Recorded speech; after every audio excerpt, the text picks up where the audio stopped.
एक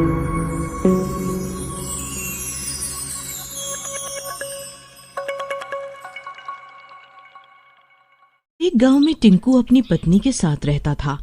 रात होते ही उसके घर में कुछ अजीब अजीब सी आवाजें आने लगती थी।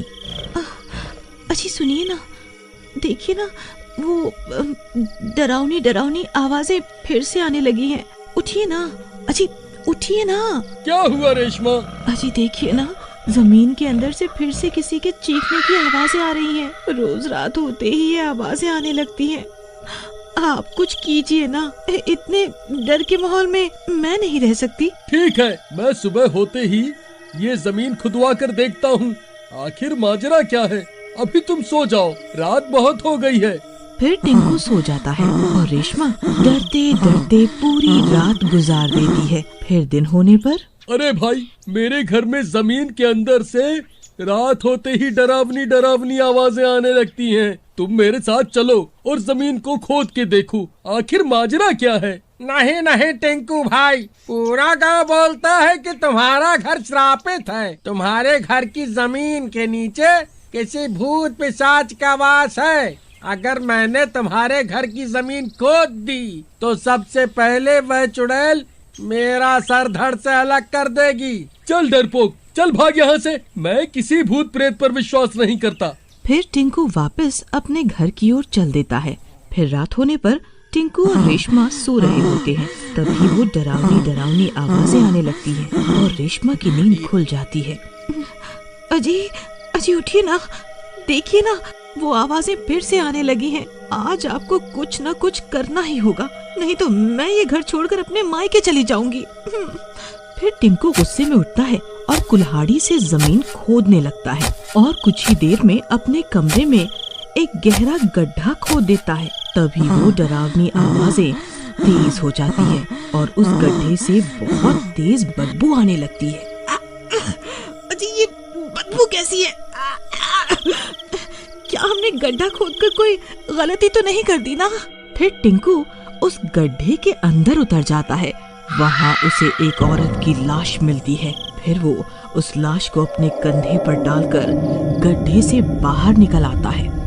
अजी ये किसकी लाश है और ये हमारे घर के नीचे कैसे आ गई? पता नहीं भगवान, ये लाश कहाँ से आ गई। अजी क्या ये लाश ये डरावनी डरावनी आवाजें निकाल रही थी?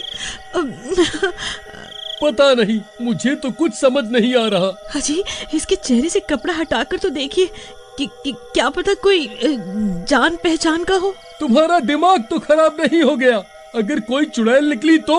मैंने आपसे बड़ा डरपोक अपनी जिंदगी में नहीं देखा, जो एक लाश से भी डर रहा है। फिर रेशमा उस लाश के चेहरे से कपड़ा हटा देती है और उसकी आंखें फटी की फटी रह जाती है। वो एक चुड़ैल होती है।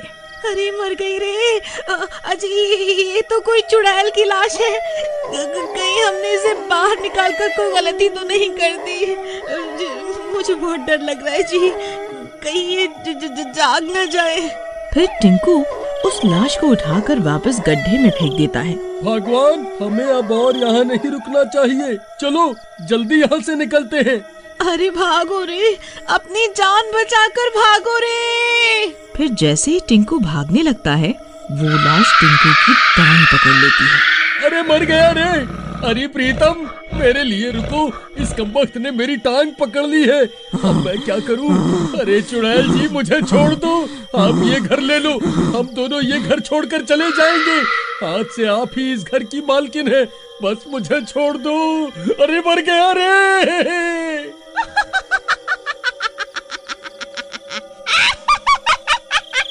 इतने सालों के बाद कोई इंसान मेरे हाथ आया है, ऐसे कैसे छोड़ दूं? फिर वो चुड़ैल टिंकू की टांग को काट खाती है। अरे मर गया रे। हाय रे, ये नास मिठी चुड़ैल ने तो मेरी टांग पर काट लिया। अरे कमबख्त, ये तूने क्या कर दिया? मेरी टांग ही चबा डाली। कम से कम अब तो मुझे छोड़ दे। वहीं दूसरी तरफ रेशमा भागती हुई जाती है और कुछ लोगों से मदद मांगती है। भाई साहब मेरी मदद करो, मेरे पति को चुड़ैल ने पकड़ लिया है, आप लोग जल्दी से मेरे साथ चलो, चलो। फिर कुछ गांव वाले रेशमा के साथ उसके घर आते हैं और वो लोग खिड़की से झांक कर देखते हैं कि उनकी आंखें फटी की फटी रह जाती हैं। अरे ये क्या है भाई, ये तो कोई चुड़ैल है। अरे बहन, ये चुड़ैल तुम्हारे घर कहाँ से आ गई? भाई साहब ये कमबख्त चुड़ैल बहुत सालों से हमारे घर के नीचे ही रह रही थी। हमने जैसे ही अपने घर के जमीन की खुदाई की तो ये कमबख्त जमीन से बाहर निकल आई। अरे नाज बिटो, बाहर खड़े होकर बातें ही करते रहोगे या मेरी मदद भी करोगे? हाय रे, ये चुड़ैल तो मेरी टांग छोड़ ही नहीं रही। अरे मर गया रे। अरे बिरजू भाई, वह देखो, इस चुड़ैल ने तो टिंकू भाई की टांग को काट खाया है, अब ये भी भूत बन जाएंगे। टिंकू भाई, इस चुड़ैल ने तो तुम्हारी टांग पर काट लिया है। अब तुम्हें अपनी जान बचाने के लिए अपनी टांग को शरीर से अलग करना ही होगा, नहीं तो इसका जहर तुम्हारे पूरे शरीर में फैल जाएगा और तुम भी इसके जैसे बन जाओगे। अरे मर गया रे। नहीं भाई नहीं, मैं अपनी टांग को नहीं काट सकता। ठीक है भाई, फिर तुम भी इसकी तरह भूत बनने को तैयार हो जाओ। अरे भाई साहब, ये आप कैसी बातें कर रहे हैं?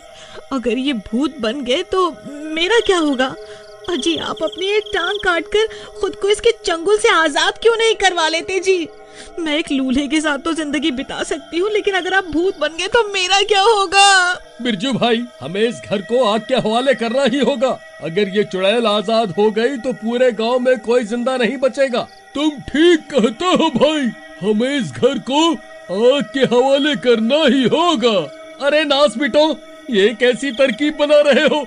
मेरा ख्याल तो करो, इस चुड़ैल के साथ साथ मैं भी जल के राख हो जाऊंगा। देखो टिंकू भाई, तुम्हारे पास एक आखिरी मौका है, जल्दी से अपनी टांग काट कर इस चुड़ैल से अपना पीछा छुड़ा लो, नहीं तो हम इस घर को आग के हवाले कर रहे हैं। हे भगवान, अब मैं क्या करूं? तभी रेशमा पड़ोस के घर जाती है और एक बड़ा सा चाकू उठाकर ले आती है। अजी ये लीजिए, इससे अपनी टांग को अलग कर दीजिए और जल्दी से बाहर आ जाइए। फिर रेशमा उस चाकू को टिंकू की तरफ फेंक देती है। फिर टिंकू उस चाकू को उठा लेता है। हे भगवान, अब क्या करूं? जो होगा देखा जाएगा। फिर टिंकू उस चाकू से अपनी टांग को काट देता है और नीचे जमीन पर गिर जाता है। अरे मर गया रे। हाय रे, बहुत दर्द हो रहा है। हाय रे, अरे नास मिट्टी चुड़ैल, तेरी वजह से तो मैं लूला बन गया। हाय, मैं तो कहीं का नहीं रहा। अरे मर गया रे।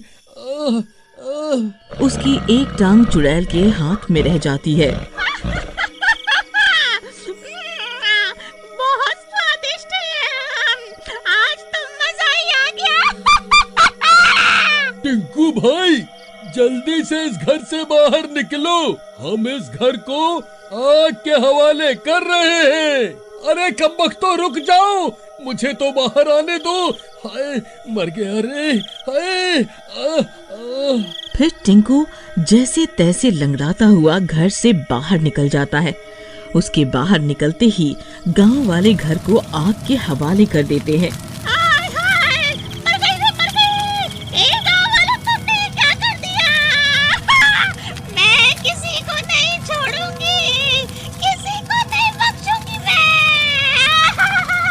फिर देखते ही देखते पूरा घर जलकर राख हो जाता है। प्यारे दोस्तों, हमारी यह कहानी आपको कैसे लगी हमें कमेंट करके जरूर बताएं और हमारे इस चैनल को लाइक, सब्सक्राइब और शेयर करना ना भूलें। धन्यवाद।